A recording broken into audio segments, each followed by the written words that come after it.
Eu vou deixar ela se apresentar dentro da psicologia, mas nós sabemos que ela é uma profissional incrível e ela vai compartilhar um pouquinho das percepções dela. Então, primeiro, Michele, maravilhosa, muito obrigada. Obrigada a você por estar aqui com a gente. Uma alegria estar aqui, aceitei esse convite com muito prazer, é muito gostoso ter essa parceria nossa aqui. E mudei para cá 1 ano e meio atrás, mais ou menos, e coincidiu das meninas virem e a gente começar a desenvolver essa relação gostosa de vizinhança mesmo, quase que de me empresta uma xícara de açúcar, alguma coisa assim. É muito gostoso quando eu vejo meus clientes chegando, tirando o sapato, sentando no sofá, sentindo em casa mesmo, né? Então eu acho que isso facilita essa coisa do entrar em contato com você, com a experiência que você está tendo.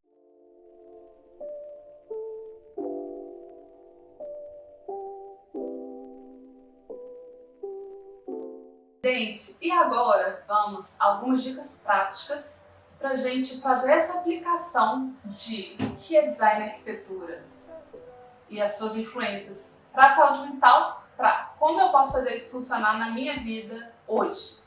Eu acho que o primeiro ponto que a gente pode falar aí, que é o ponto que está ao alcance de todo e qualquer ser humano, é a organização. E aí, vou começar a costurar aqui, Michele vai me ajudar, porque eu acho que assim, quando a gente fala de organização, muita gente já chega aqui pra gente querendo assim, quero tudo planejado, que é pra ficar tudo escondido e tal. E olha o quanto isso também esconde uma falta, né? Porque quero tudo planejado porque fica tudo visualmente perfeito, mas eu não tô lidando com o que tem ali por dentro. E o tanto que isso diz da nossa sociedade hoje, né? De redes sociais, onde a gente está ali mostrando um recorte e não tudo que a gente é. E não que tem que mostrar mesmo, mas isso pode ser perigoso, né? Porque de repente eu tô fazendo com que as pessoas acreditem numa determinada coisa que não corresponde a de fato quem eu sou, né?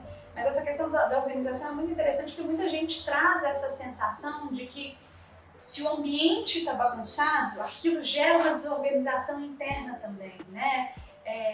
E é interessante porque o nosso cérebro ele funciona muito no modo de previsibilidade, por isso que rotina é tão importante pra gente, né? De eu ter uma ideia de que eu vou acordar a tal hora, eu vou me arrumar, vou tomar meu café, vou sair para o trabalho a tal hora, no trabalho vai acontecer isso, isso, isso. Quando a gente se desorganiza, quando algum imprevisto acontece, o nosso cérebro está ali meio que procurando rotas de fuga, né? E isso tem um gasto de energia muito grande. Então, de fato, você chegar num ambiente que está bem organizado, que você sabe onde encontrar as coisas, né? Se você chega em casa e deixa a chave do carro cada dia em um lugar, você perde um tempo danado procurando aquilo, né? Então, assim, pensar nos espaços da casa, pensando nessa organização também, né? Assim, porque aquela cama com 10 almofadas, com lençol disso, com aquilo, é maravilhoso, mas é prático, né? Então acho que a gente tem que pensar nessa organização de forma prática também, para economizar tempo, para economizar energia, para a gente poder se sentir bem naquele lugar ali que a gente sabe onde está tudo, né? Acho que bem nesse sentido. Assim. Eu fico pensando que tem muito a ver também com organizar prioridades, né? Que quando você pensa, uma cama com 10 almofadas é lindo, mas a minha prioridade é que seja lindo ou que aquilo me acolha, aquele ambiente me acolha. E tem questionamento. O segundo aspecto técnico que eu quero trazer aqui pra gente pensar é em cor e iluminação. Por quê? Primeiro que assim, não existe saúde mental sem luz. Não existe. Primeiro porque biologicamente nós precisamos de luz, nós precisamos de sol, nós fomos feitos, formados para viver lá fora. Vendo luz, vendo verde, a gente precisa disso. A gente pode trazer isso de forma mais embasada em outro vídeo, porque assim, é algo que a gente, principalmente nesses tempos modernos, a gente negligencia muito.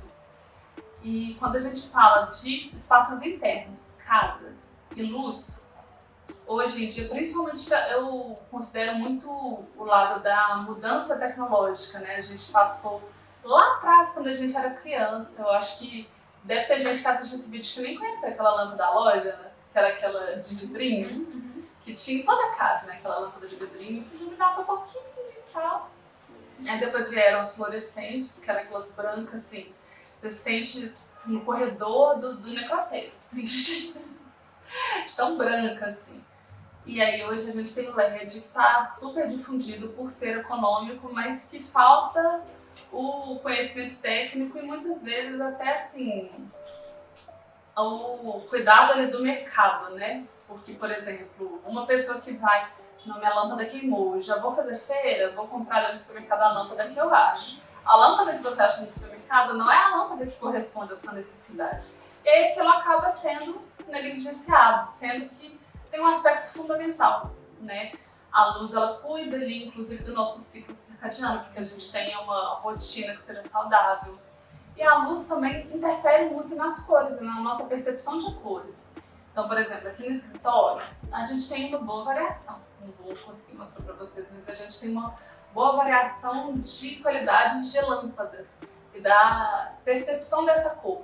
Aqui no vídeo vocês vão ver que a gente tem a parede branquinha, com um verde que é o verde, o nosso verde é oliva, e que ele traz uma sensação de calma, de tranquilidade, e que ele foi pensado exatamente para isso, para trazer essa lógica no imaginário das pessoas que estão em contato com o ao vivo.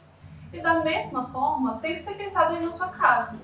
Então, assim, hoje em dia, inclusive, vou fazer um parêntese aqui que tem tudo a ver com isso, né?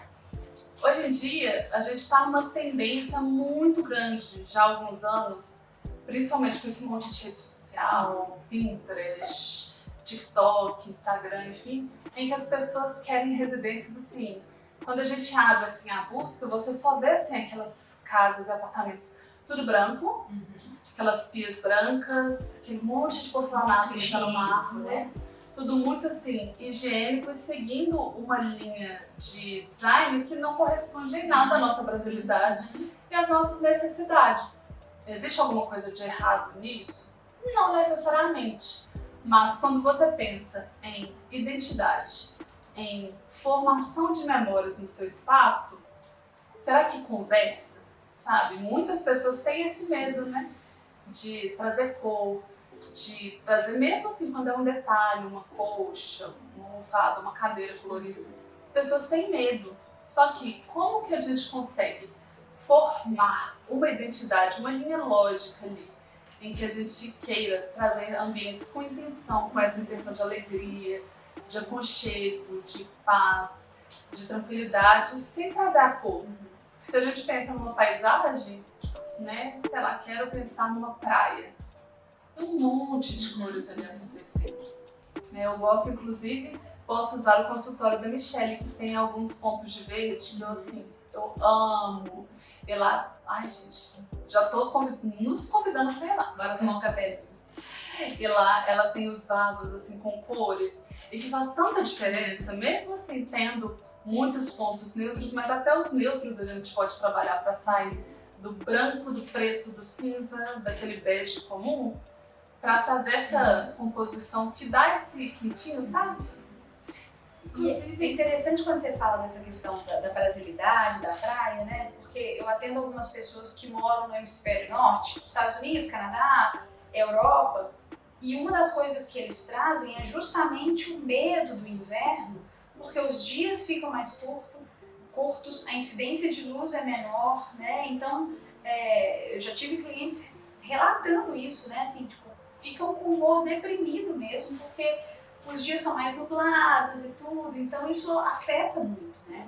E eu fico pensando uma outra questão que eu acho que é muito importante também em relação à luz e cor, nas plantas, né?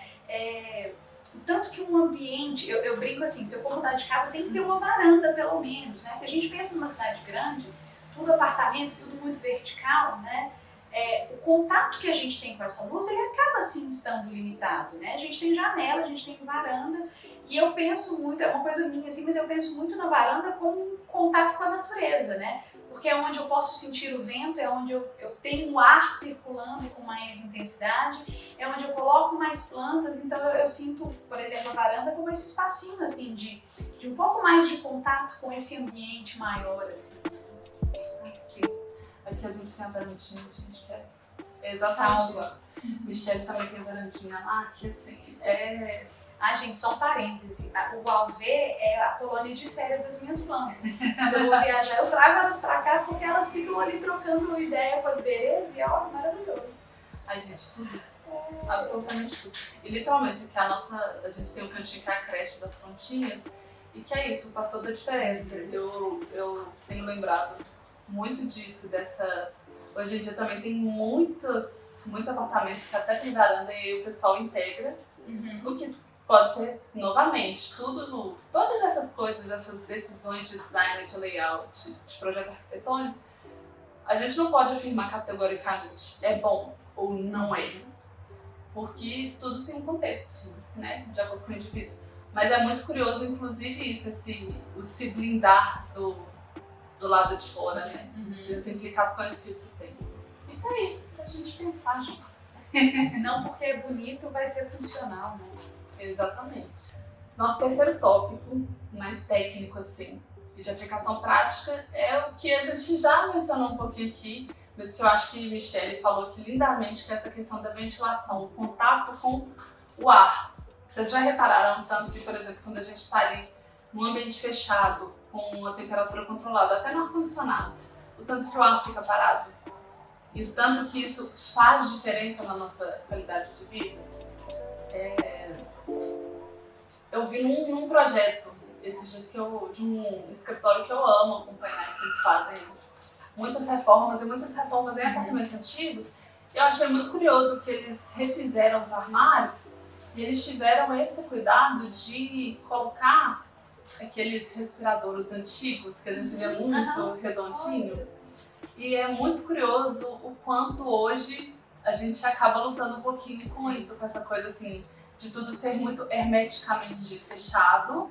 Então, os ambientes acabam sendo, quando muitas pessoas chegam para nós, profissionais da área, as pessoas querem ideias que são muito fechadas, assim, hermeticamente lacradas. Então, pensa no armário que tem que ser de um jeito tal, fechado, ou vou fazer um fechamento todo de vidro para se fechar, e esquecem dessa questão de o tanto que ali é a circulação desse ar. Também, aí você é um pouco jovem mística, gente, desculpa, mas nisso eu tenho que concordar. A circulação do ar, ela acaba tendo esse ponto da circulação da energia mesmo, né, movimento. E isso faz muita diferença pro indivíduo, né?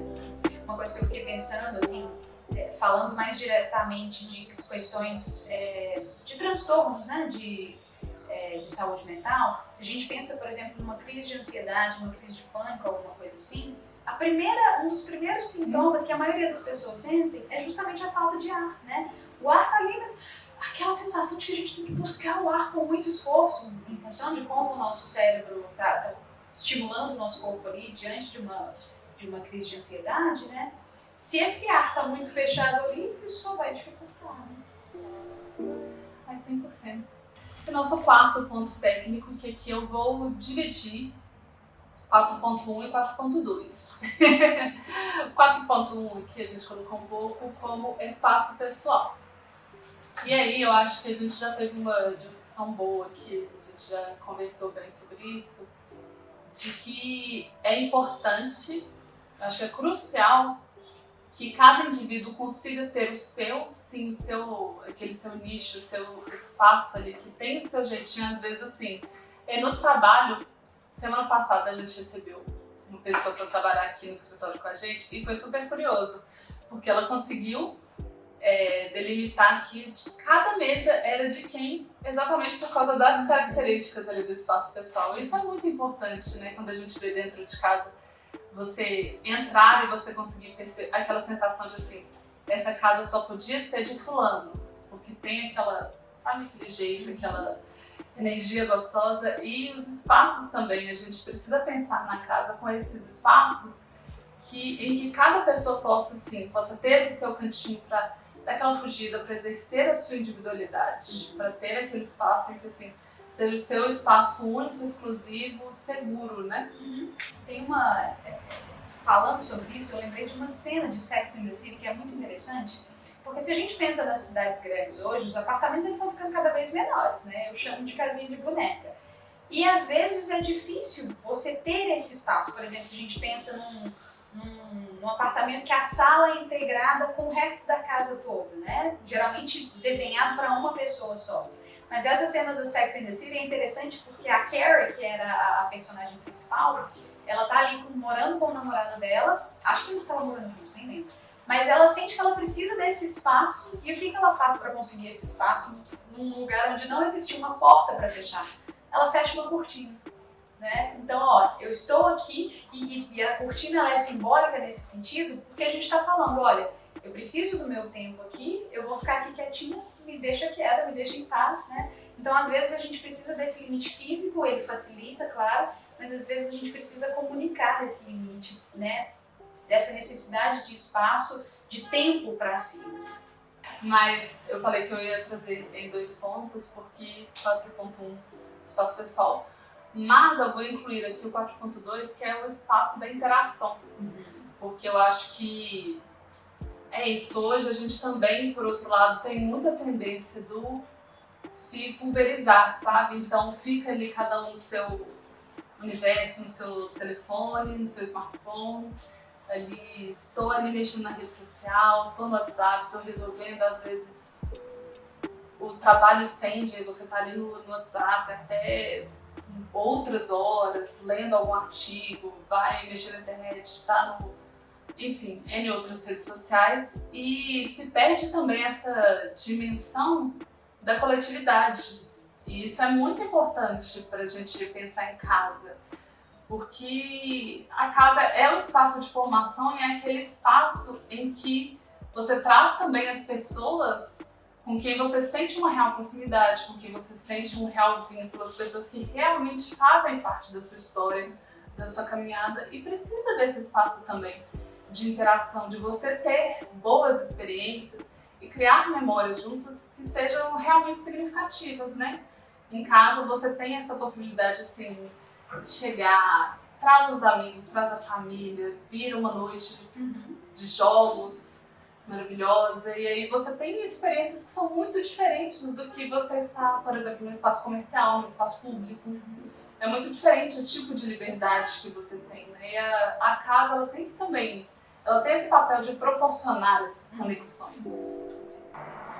E hoje, pessoal, era um pouquinho do que a gente queria compartilhar com vocês. Michelle, queria deixar esse espaço para você também compartilhar um pouquinho desse seu panorama, se você quiser deixar uma mensagem para a nossa comunidade. Nossa comunidade é incrível. Eu acho muito legal que vocês, enquanto um escritório de arquitetura, estejam abrindo esse espaço para a gente falar de coisas que inicialmente a gente pensa que não tem relação nenhuma, mas eu acho que através desse bate-papo aqui a gente conseguiu perceber o tanto que as duas coisas estão conectadas, né? O tanto que esse cuidado de si, que é tão desvalorizado muitas vezes, ele pode ser facilitado pelo ambiente onde a gente está, né? Então acho que eu agradeço, né? Porque eu gosto muito de falar desse assunto e eu acho que é muito importante as pessoas entenderem essas coisas, porque acaba sendo um outro jeito de cuidar de si, né? A gente está tão na correria, no modo automático o tempo todo, né? E eu acho muito legal quando a gente pensa em espaços que nos convidam a fazer essas pausas, a olhar para dentro, a relaxar um pouquinho, entrar em contato consigo, né? Então acho que por aí. Agradeço o espaço, obrigada pelo convite. A gente que agradece muito, gente. Comenta aqui embaixo pra gente o que vocês acharam. Traz perguntas, vocês sabem que a gente gosta desse espaço, é pra trocar com vocês, pra compartilhar. Ninguém faz nada sozinho, isso aqui só faz sentido porque a gente tem vocês pra conversar, pra dialogar. Então vou lembrar vocês de deixar o like aqui embaixo também, pra continuar apoiando o que a gente tem feito aqui. A gente quer realmente assim, criar esse movimento que traz reflexão, que traz prática para a vida e traz principalmente esse afeto real na vida das pessoas, né? E eu quero agradecer muito Michelle, a nossa vizinha, amiga maravilhosa, que a gente é muito obrigada mesmo. E, enfim, você sabe que a casa é sua, volte sempre. Queremos, inclusive, já dei ideias aqui embaixo pra gente trazer outros vídeos, outros formatos, enfim. E é isso, muito obrigada. Obrigada a vocês. Até mais, um beijo. Com Deus. Tchau, tchau.